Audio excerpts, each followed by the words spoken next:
Yo, what's poppin' everybody? Is your boy David again, and I'm back with another video for today. So, meron tayong i-react from Tawag ng Tanghalan. So, maraming talents ngayon singers ngayon sa Tawag ng Tanghalan na hindi ko pa na-react. Pero ito yung una nating i-react, no? He is Vencor Dumasig. Kumanta siya ng Babe. He is the defending champion, no? And I don't know if pang ilan niya na tong performance, but yeah, let me know on the comment section, no? And kung sino pa yung mga artist ngayon, current na season sa Tawag ng Tanghalan na gusto nyong bigyan ko ng reaction or gusto nyong panoorin ko, okay? So, i-comment nyo lang yung link sa baba para ma-check ko agad-agad, okay? So, again, this is Vencor Dumasig, Babe. Tapos I believe nakita ko kasi yung article about him. May nag-post sa isang page na he's also a Bisaya, no? He is coming here, siguro Visayas siguro or Mindanao. I'm not very sure. But yeah, I think he is Bisaya as well. So, puntahan na natin si Vencor Dumasig.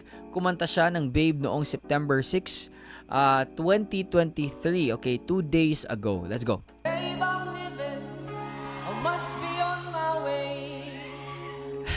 The time is throwing in. Gabi, effortless yung boses.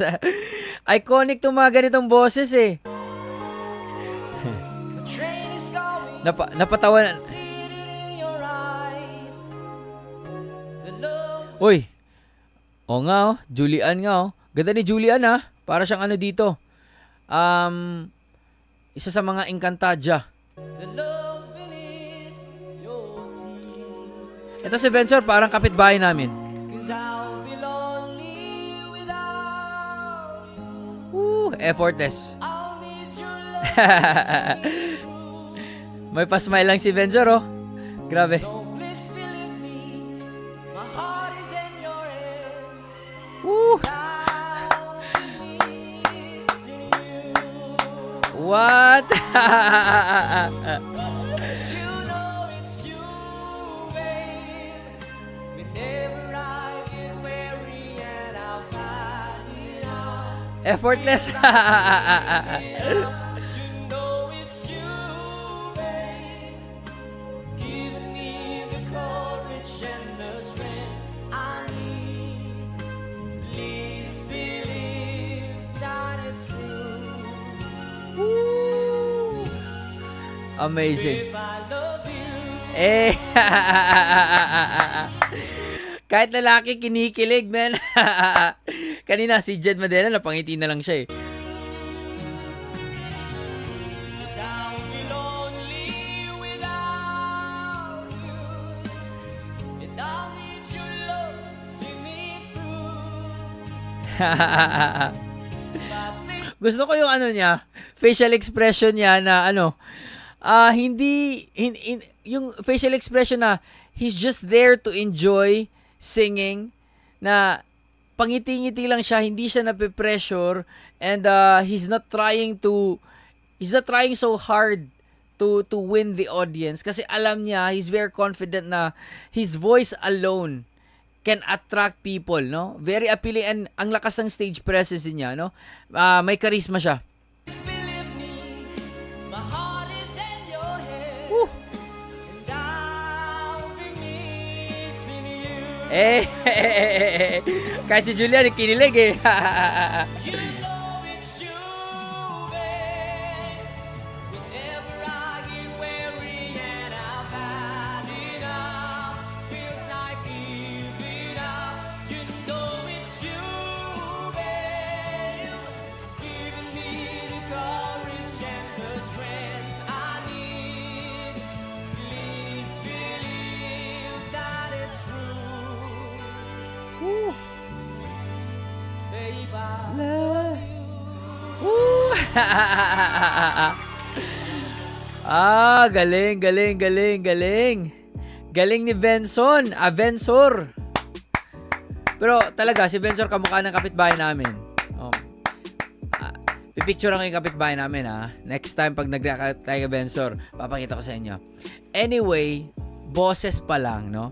Boses pa lang. Talagang kikiligin ka. Kahit lalaki kikiligin talaga. Kinilig si Jed, kinilig si Julian, kinilig si Miss Julina. Oh? Kahit yung lalaki na nahagip sa camera sa audience, kinilig din siya. Hindi siya makapaniwala. Effortless and very iconic. Classic na tunog, no? Tone quality. And I'm just amazed, no, na kung sino pa yung nasa mga probinsya, no, ganito talaga yung mga style of voice or yung tone quality nila, or maybe it's because of the influence sa karaoke, no, kasi sa mga probinsya kasi dito sa amin, lalo na Mindanao, I don't know, sa Visayas, pag pumunta ka sa mga bukid-bukid, no, yung karaoke nila hindi updated, no, so yung mga songs doon, yung pa yung mga classic songs, no, 80s, 90s, 70s, yun yung mga nasa karaoke. And kahit nung mga pinatugtog doon sa naka-playlist doon na songs, no, ganun din. So siguro for me, ganun yung naging impluwensya din kay Vencor, if I'm not mistaken. So ganun lang yung intindi ko siguro kung saan nanggaling yung ganitong impluwensya kay Vencor. Because Vencor, if I'm not siguro mas matanda pa ako kay Vencor, no? Mukha naman siyang bata, or siguro magka-edad kami. Pero his voice is really something. And I also noticed na sa mga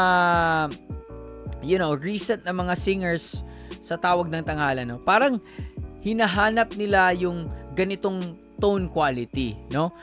Nakita na rin yung 'di ba, yung kumanta ng duet ng Delilah, no? Very unique 'yon. And ito si Vencor, at yung kumanta, nakalimutan ko si na-post ko yun sa Facebook page ko, yung di maamin ang damdamin nga ngayon mga na aking piling. Yung mga ganitong tone quality siguro yung hinahanap nila, kasi alam nila na it's very refreshing para sa madlang people at sa mga netizens. It's because ngayon the music is very modern, no? Pare-parehas na din yung mga tunog ng mga singers now, no? Kaya bumalik sila sa mga old classic iconic voices. So that's my assumption. Anyway, Vencor Dumasig did a really fantastic job, no? Pinakilig niya tayong lahat. And hopefully makita pa natin si Vencor Dumasig sa susunod na mga araw sa Tawag ng Tanghalan. And hopefully makita natin siya sa grand finals as well. So that's it. Hope you guys enjoyed that one. Peace out, everybody. Much love. Stay safe and God bless you all. Peace. Bye.